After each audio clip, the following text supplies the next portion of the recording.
वस्तु जब हम दर्पण के किसी वस्तु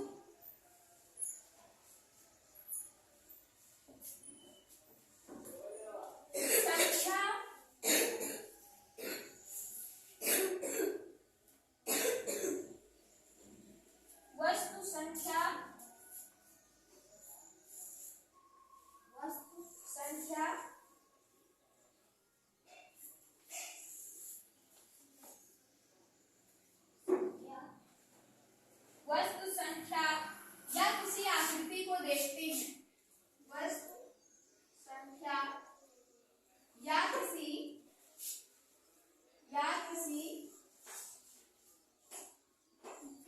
आकृति को देखते हैं।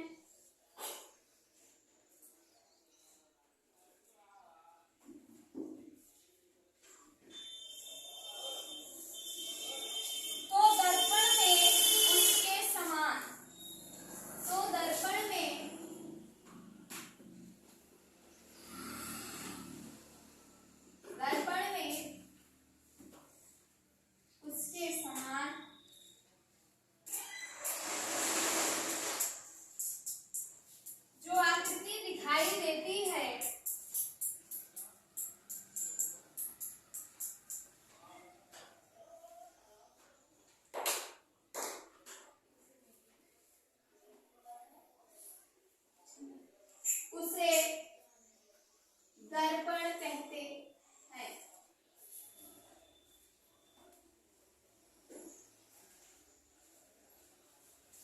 ठीक है।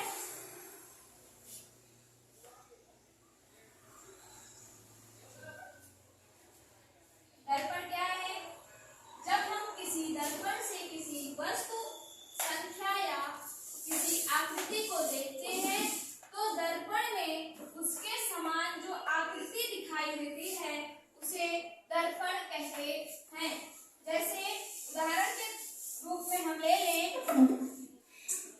जब हम अपने आप को शीशे में देखते हैं, सब लोग देखते हो ना, सुबह स्कूल जाते वक्त सारे लोग अपने आप को शीशे में देख के बाल कंघी करते हो ना, तब क्या होता? तब दर्पण में हमारा प्रतिबिंब बनता है कि नहीं बनता?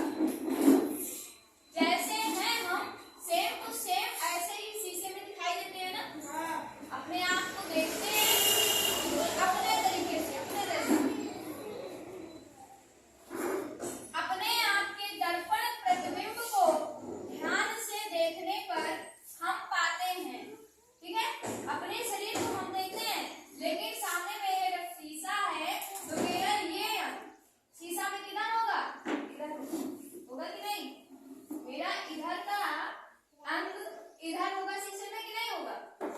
तब हम पाते हैं कि हमारे शरीर का दाहिना भाग, कौन सा भाग?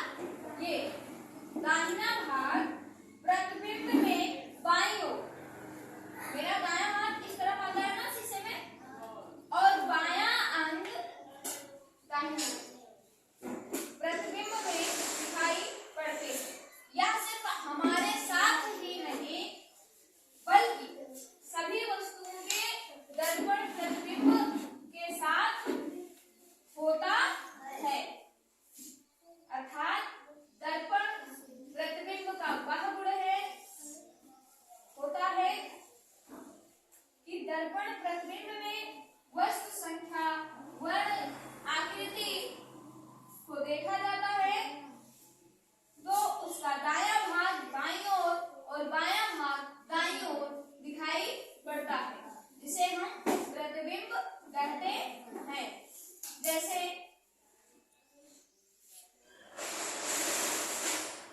समझ लो,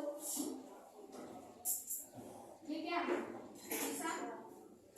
ये क्या है? ये क्या है? अब यहाँ पे मिरर लगा, क्या लगा? मिरर। दर्पण को इंग्लिश में मिरर कहते हैं और दर्पण को हम लोग लेड भी कहते हैं, शीशा भी कहते हैं।